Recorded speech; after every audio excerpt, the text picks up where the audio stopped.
In this video, we'll be looking at introducing solutions as well as doing some solution calculations. When we think about solutions, we want to go through the different parts that go into making up a solution. So the first part we want to talk about is the solute.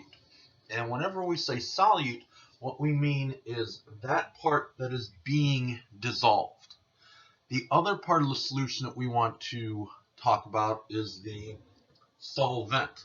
The solvent is always the part that's doing the dissolving. Generally, we're going to think about having water as our solvent. In fact, generally, if you're not told otherwise, you should just assume that you're dealing with water as the solvent for these solutions. The solute plus the solvent combined go into making the solution. So this is that homogeneous mixture that results from the solute being dissolved by the solvent. And the actual action that happens when you are dissolving something is that individual solvent particles are going to come in and surround individual solute particles, such that every solute particle is going to be surrounded by solvent particles. That's what it means to dissolve something. If we think about these terms in relationship to something that you're very familiar with, is when you make lemonade. So when you make lemonade, you dissolve sugar into water. That's one of the first steps. So this is actually one of the simplest solutions we can think of.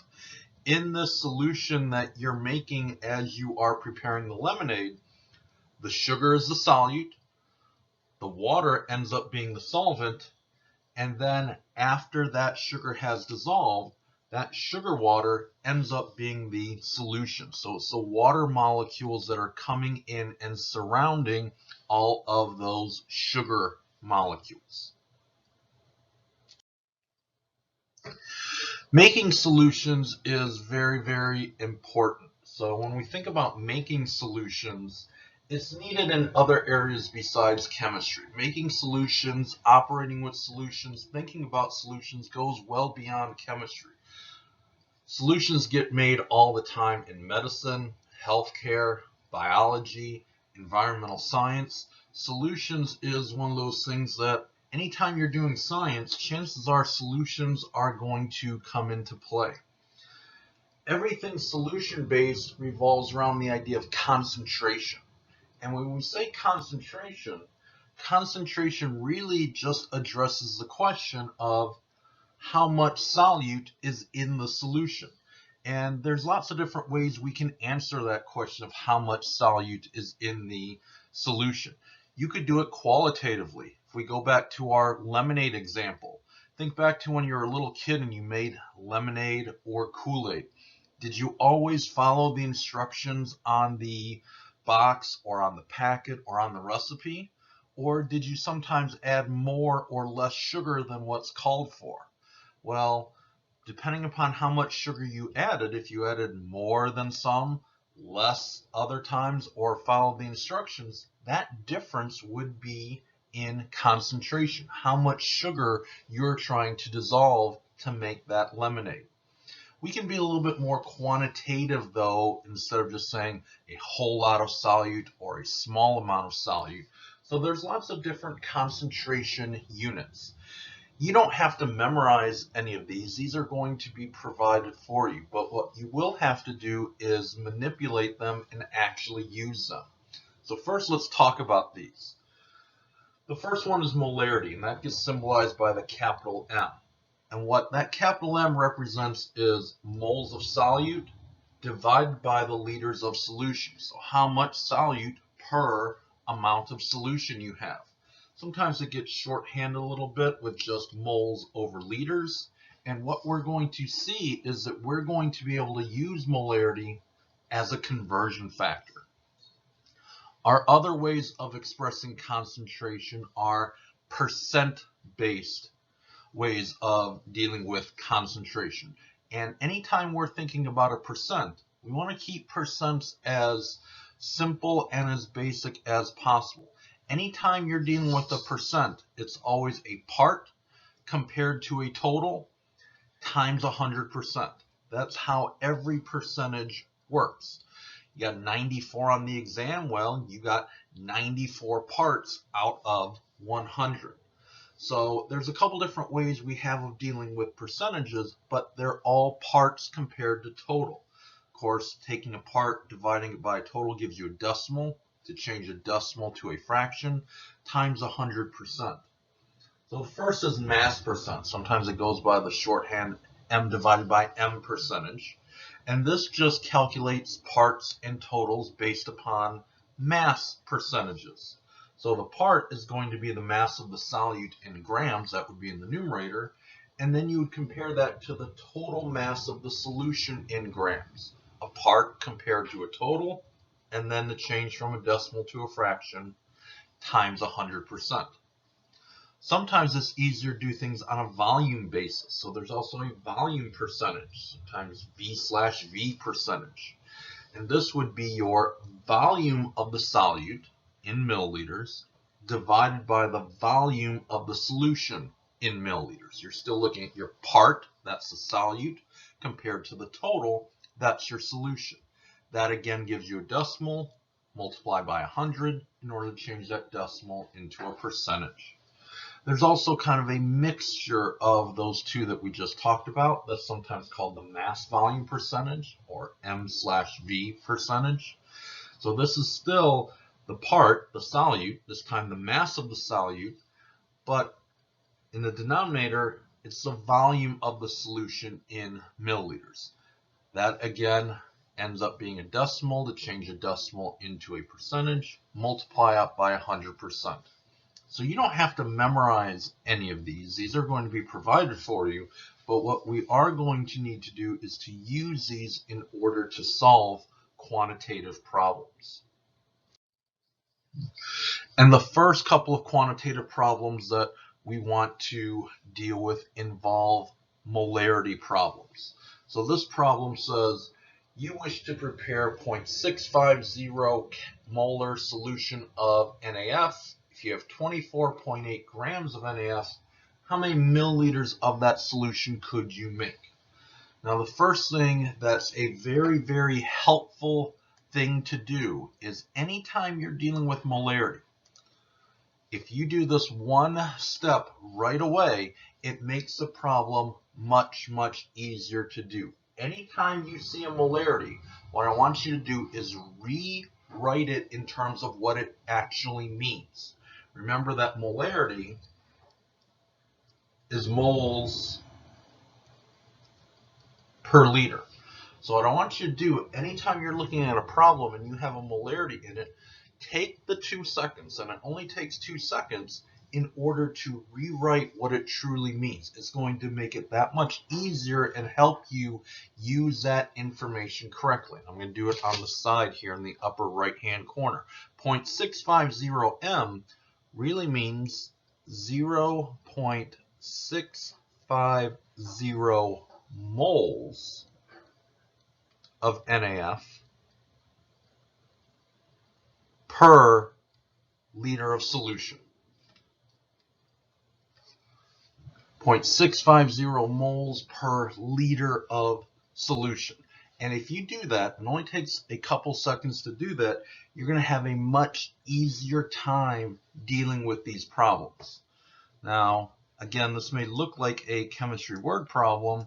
It's really not. We're actually going to solve this using dimensional analysis. Just a little bit of a question where to start. So we would still draw a 2-row table. But here we have a couple different places where we could start. We have both grams that are provided for us and molarity that's provided for us. We have to ask ourselves, which one should we start with? Luckily, there's a fundamental rule that's always going to be the same. You will always, always, always start with the more fundamental unit. And what that means is you're starting with the one that has the easier units, the simpler units. So if you compare your units, you have grams. Well, we know grams, or you have molarity, and we rewrote molarity what it is, moles per liter. If you have a choice between grams and moles per liter, you have a numerator and denominator, it's pretty easy to see what the simpler unit is. The simpler unit is going to be grams. So that's the information we're going to start with, our 24.8 grams of NaF. What are we looking for at the end? At the end, we're looking for how many milliliters of solution we can make. So now we want to think, okay, how can we go through and deal with this? Well, we're going to end up using the molarity that we wrote out earlier as a conversion factor in this problem. The reason why we wrote it out is so we could see it a little bit easier as a conversion factor. And that's what these molarity problems do, is you will use that molarity as a conversion factor. And writing it out helps you see it. Molarity is really a conversion factor between moles and liters. That's the bridge between moles and liters. Well, if that's the bridge between moles and liters, we can use some other things that we already talked about to either get 2 moles or to get 2 liters. Right now, what we're starting with is 24.8 grams. Well, 24.8 grams, we know how to get to moles from that. That's something we've already talked about.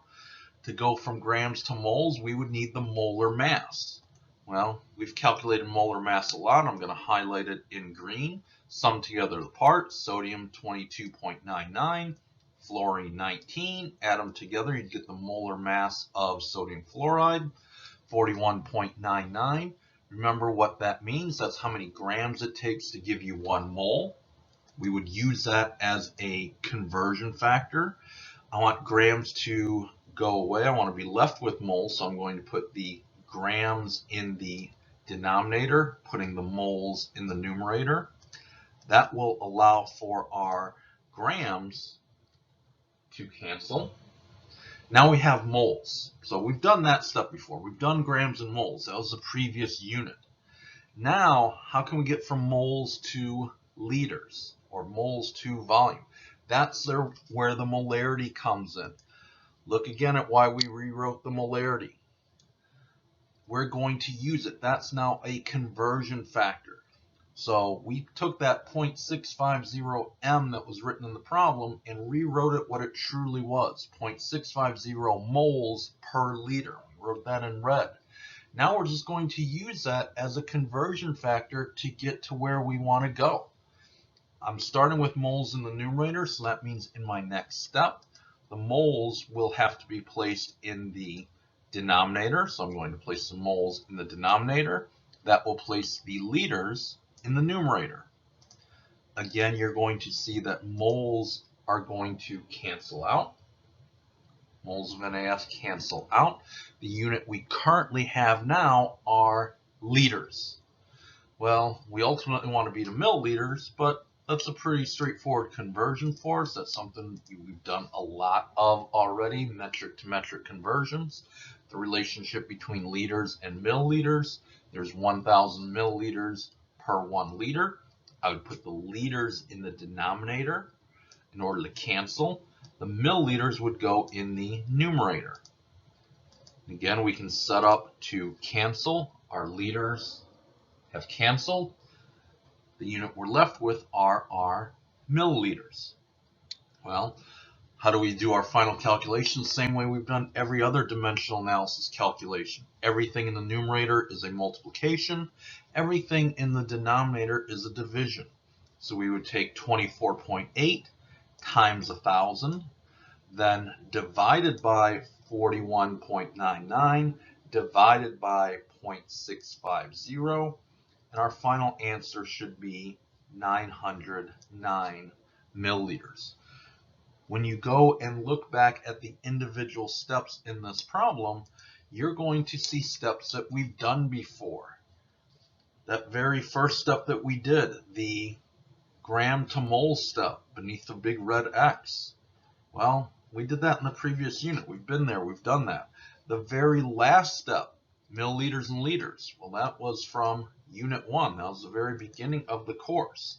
So it's just using things you've already done before. There's really only one new step. The new step is the one I'm pointing at with the blue arrows here, involves a molarity. And the only new piece of this is you're using the molarity as a conversion factor. And if you rewrite the molarity as a conversion factor, actually writing out that many moles per liter, you're then just going to use it correctly as a conversion factor in order to solve these problems. When we look at our next problem reads, for a large series of tests spanning many weeks, you will need 20 liters of 0.3 molar calcium nitrate. How many pounds of calcium nitrate will you need to ensure that you have enough to make the solution? Now again, we're dealing with some English units, so you'd always have some sort of English conversion factor in order to help you. And again, this is a dimensional analysis problem. So you would start with a 2-row table. But before you even get into that, what do we see? We see molarity. 0.300 molar. The molarity is 0.300 m, kind of circled in red at the top. Remember, every time you see that, what I want you to do is rewrite that as a conversion factor. Rewrite it in its full moles per liter. That's going to help you do the right thing with that information. So I'm going to do it down on the bottom right-hand part here. I'm going to rewrite that molarity information as a conversion factor. 0.300 moles of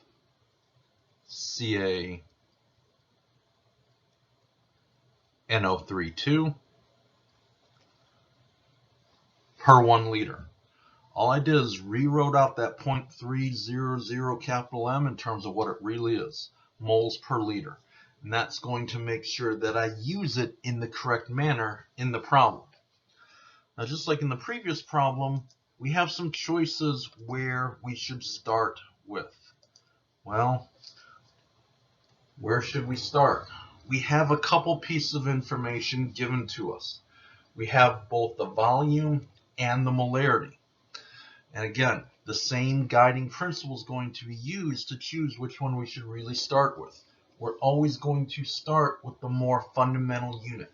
What has the more basic unit? Well, we have liters or moles per liter. Well, moles per liter is a complex unit with a numerator and denominator. We don't want to start with that. We want to start with the easier unit.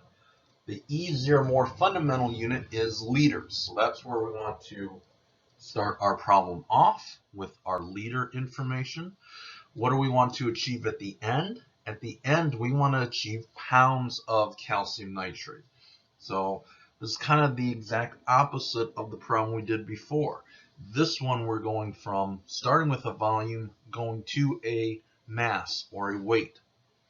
Well, how can we do that? Well, we're going to use our new step, our molarity. The molarity is a bridge.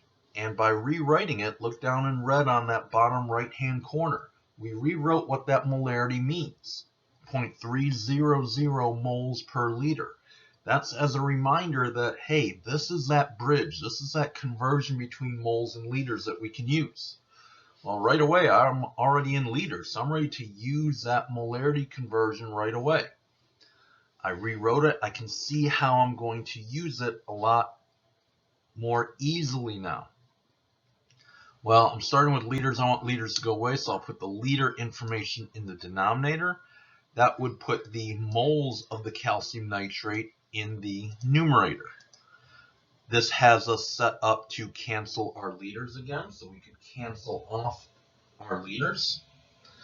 Now we're at moles. We want to go to pounds. Well, we already took care of all the new information. This kind of becomes now a problem that you've done previously in earlier units. Can we go from moles to pounds? Sure, we know how to do that. We can go to moles to grams by using the molar mass. So highlighting in green here, remember how you calculate the molar mass? You sum up together all the parts. I have 1 calcium at 40.08. Nitrogen on the periodic table comes in at 14.01, but I have 2 of them. Oxygen on the periodic table has a molar mass of 16. I have 6 oxygens for 96. We would sum all of those pieces together, and when we sum all of those pieces together, we would get the total. The molar mass of calcium nitrate, 164.10 grams per mole. Just like we've done before, we're going to use that as a conversion factor. Our moles we're going to place in the denominator, so they cancel with the moles that already exist in the numerator. That will put the grams into the numerator. Our moles are set up to cancel off. Our moles of calcium nitrate will now cancel. Now we have grams. Well, we're in a mass unit, but we want to get to an English weight unit. And what's the bridge between that? Well, that's the pounds and the kilograms. So in order to bridge the gap between English and metric, what am I going to have to do? I'm going to have to first go to kilograms, but we know how to do that. We've done that since the very beginning of the course. We know 1,000 grams in 1 kilogram. Grams are in the numerator, so I'm going to place the grams in the denominator. That will place the kilograms in the numerator. And you can see that again we are set up in order to have our grams cancel. Now we have kilograms. Now we can use that key translator equality that was provided for us. 2.2 pounds equals 1 kilogram. I'm going to put the kilograms in the denominator, so they'll cancel with the kilograms that exist in the numerator. And I'm going to put the pounds in the numerator. Again, you can see that kilograms are set up to cancel off. Kilograms of calcium nitrate in the numerator, kilograms of calcium nitrate in the denominator. The unit we currently have is the unit we want, which is pounds. So now we're ready to calculate this. And the calculation works just like every other calculation. Everything you see in the numerator is a multiplication, and everything you see in the denominator ends up being a division. So the calculation would be 20 times 0.3 times 164 times 2.2 divided by 1,000. And when you do that, you should get 2.17 pounds coming out.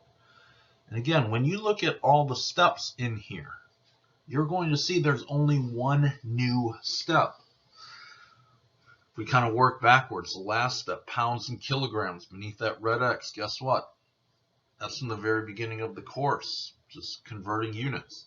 Kilograms and grams, well, that's our metric conversions from the very beginning of the course. Grams and moles using the molar mass, that previous step. Okay, beneath the red X, guess what? We've been there, we've done that. Okay, that was the previous unit. The new step is only one. That's using the molarity. And the way you're using molarity is as a bridge between moles and liters.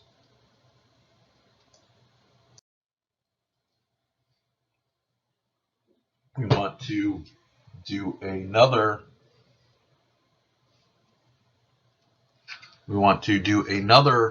molarity problem. This one involves actually calculating that molarity. So this problem reads 17.5 grams of magnesium bromide is dissolved in enough water to make 68.4 milliliters of solution. What is the molarity of the solution? Well, we know what molarity is. Molarity is that capital M. And what does it represent? Moles of solute per liter of solution. So we just need to figure out each piece. Let's start with the moles. Can we figure out moles? Sure, we have the grams. This is a one-step conversion using previous material from older units. What are we going to do? We're going to start with our 17.5 grams of magnesium bromide. In order to go from grams to moles, we would need the molar mass of magnesium bromide. That's done in the upper right-hand part of the screen. We have 1 magnesium on the periodic table. That comes at 24.31. Bromines come at 79.9. We have 2 of them. Sum together the individual pieces, and you would get what's happening with the total, 184.11. What does that represent? That's how many grams of magnesium bromide it takes to give you 1 mole of magnesium bromide. We're going to use it as a conversion factor, just like we've previously done. I want to place the grams in the denominator so they cancel. That'll place the moles in that numerator. You can see that we are set up to cancel our grams of magnesium bromide. The unit we're left with is the unit we want, moles of magnesium bromide. When you do that calculation, 17.5 divided by 184.11, you should get 0.0951 moles of magnesium bromide.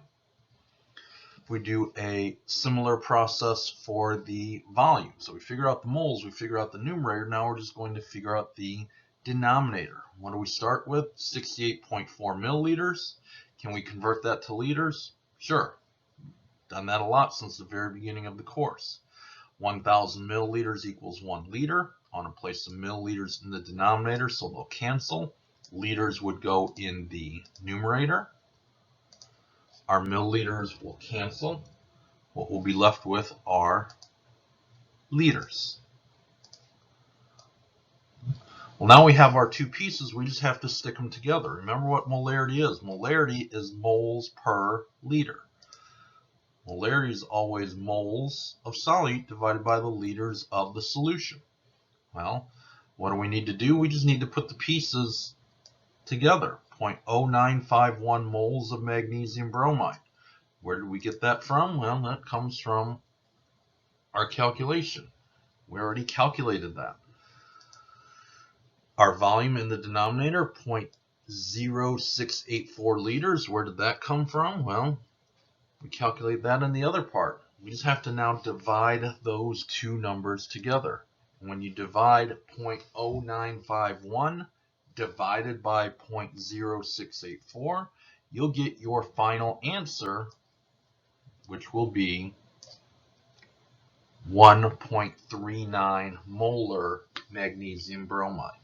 So again, this is just another molarity calculation. But really, other than molarity being moles per liter, you're going to see there's nothing inherently new about these calculations. What steps did we do? Well, grams and moles, that very first step, guess what? Been there, done that in a previous unit.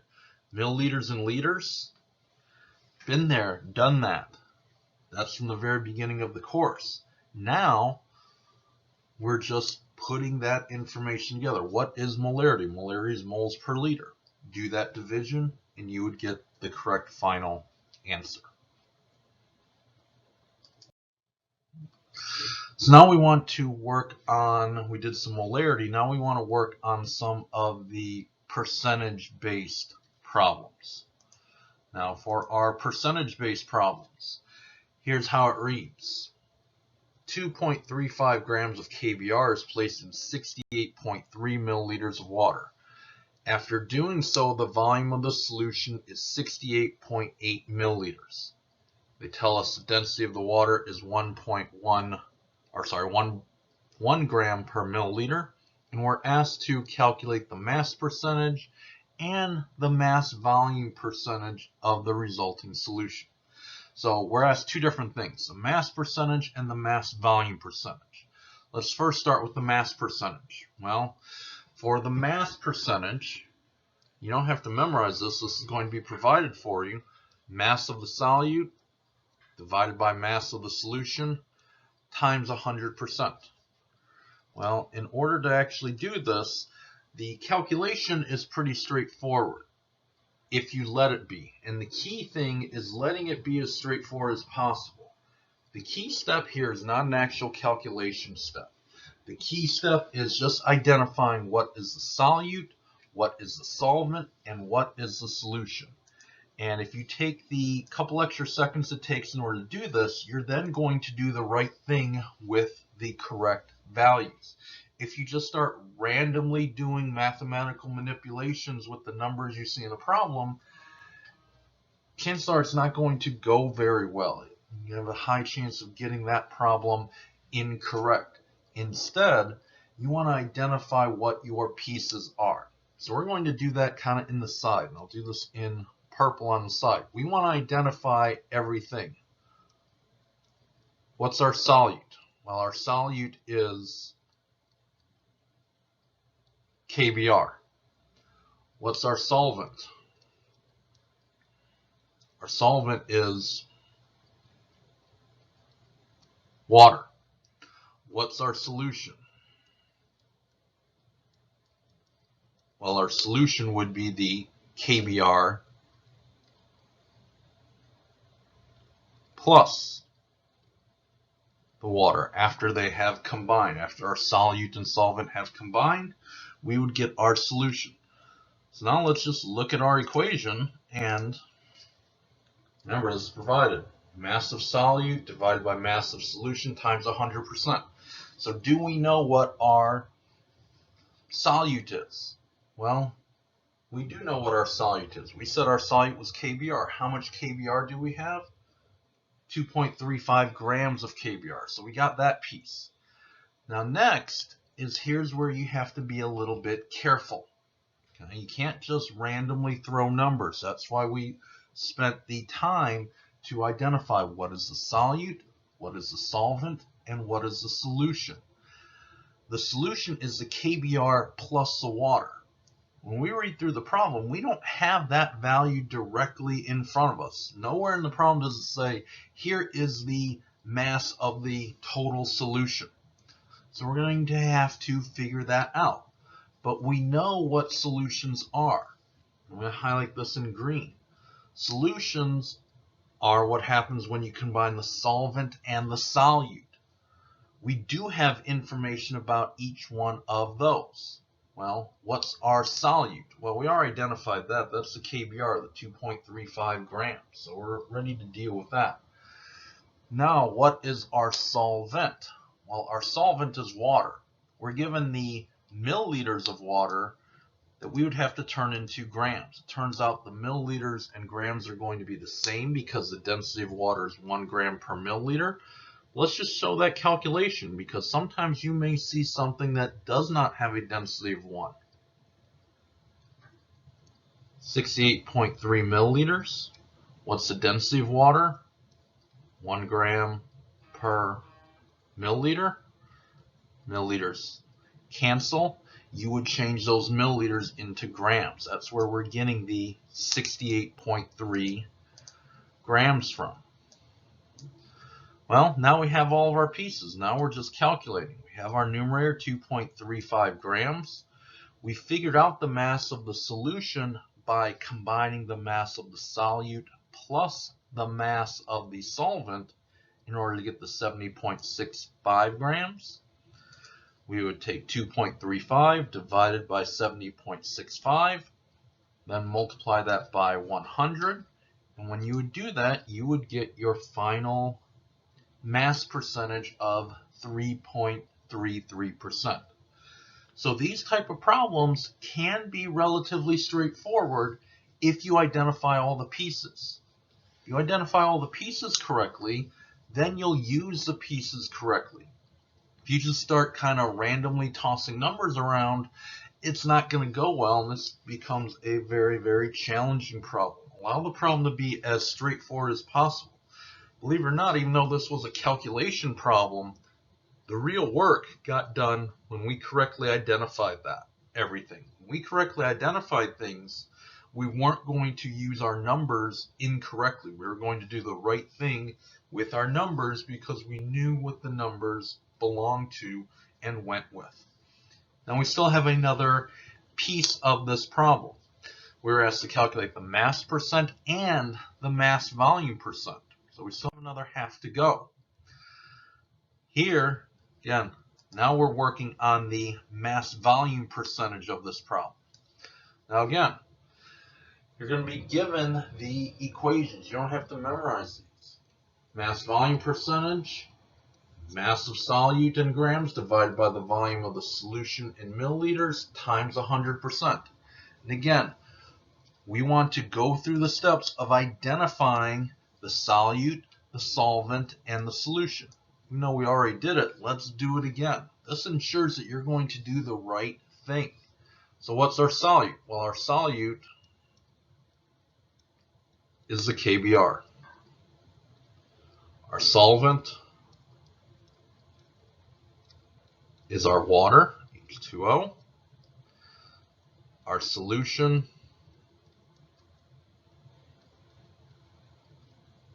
is our KBr plus our water.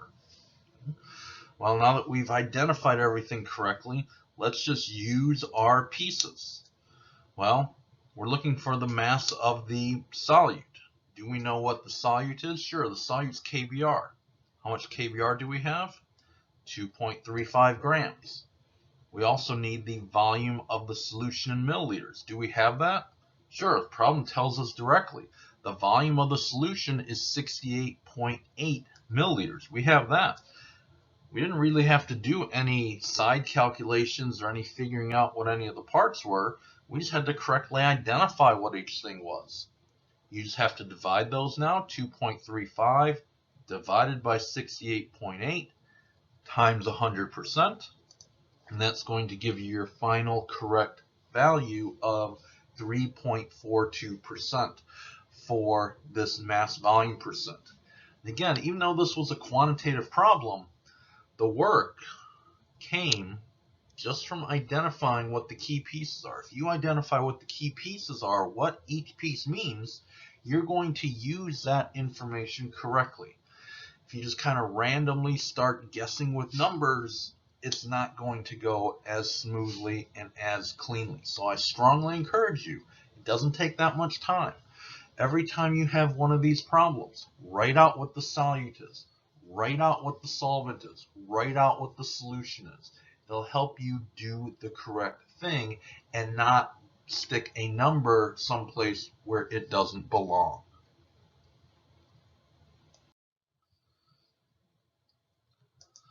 Our last problem says ethanol, they give us the formula C2H6O, is a liquid solute that has a density of 0.8 grams per milliliter.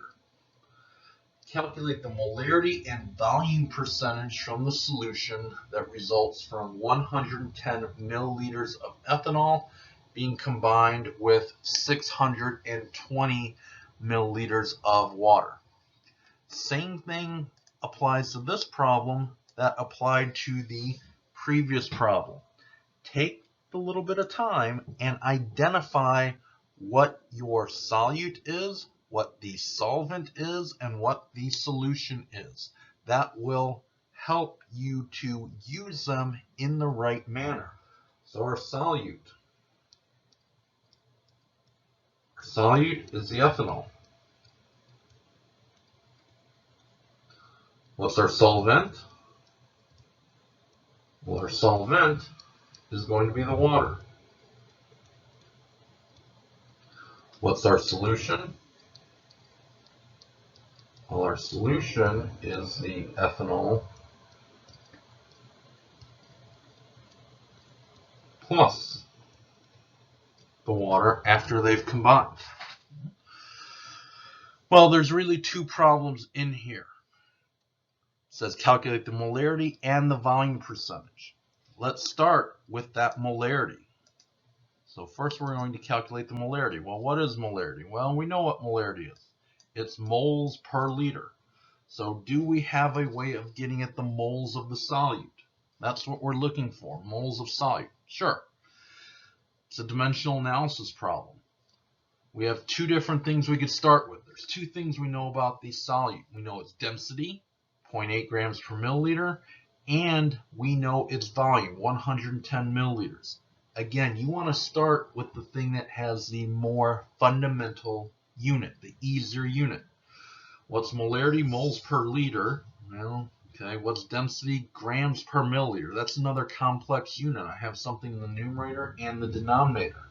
So when I compare grams per milliliter versus milliliters, milliliters is certainly a lot more straightforward. That's where we're going to start. 110 milliliters of ethanol. What do we want to get out at the end? At the end, we want to get out moles of ethanol. Well, how can we do this? Well, we know we can get to moles from grams, using the molar mass, but we don't have grams, we have the volume. How can we get from volume to grams? Well, we're given the density. that 0.8 grams per milliliter, we can use that as a conversion factor. Any true statement that you can write can be used as a conversion factor. So we're going to put the milliliters in the denominator. That's why they cancel. That will put the grams in the numerator.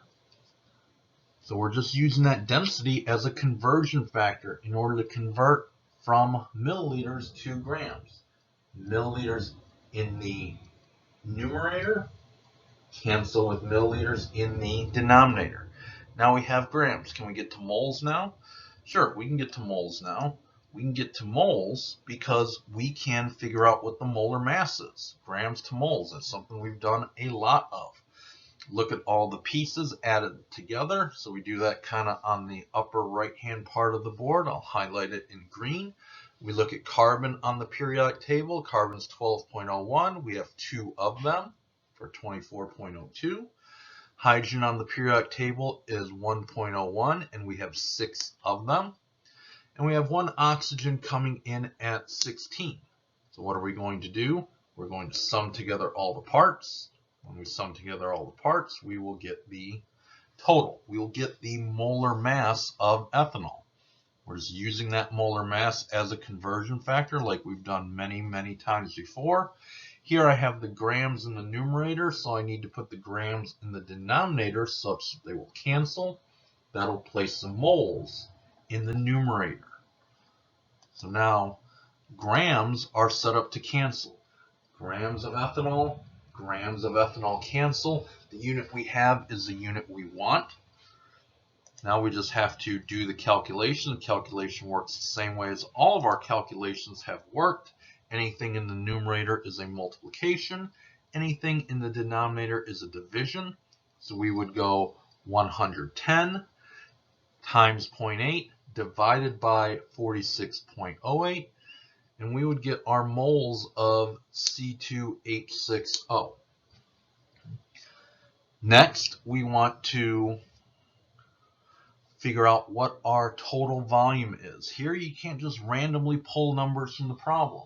We need the volume of the solution. Well, what is the solution? The solution is the ethanol and the water combined.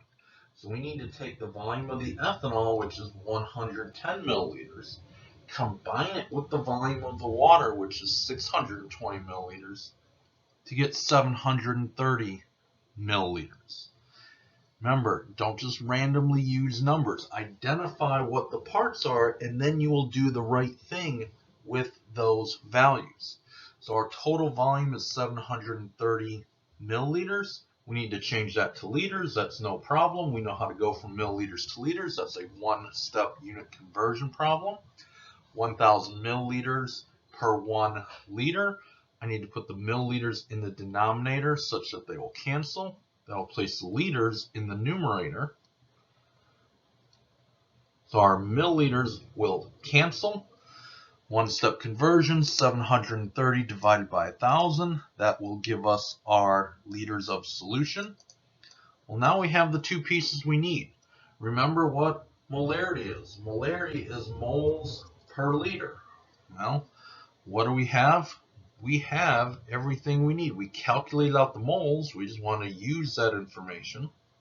0.191, we did that in the first step. And we want to take our total volume. That's what we did in the second part. That would be in the denominator. So now we have our pieces. We have our moles in the numerator. We have our total volume in the denominator, or 0.73. We just need to divide those.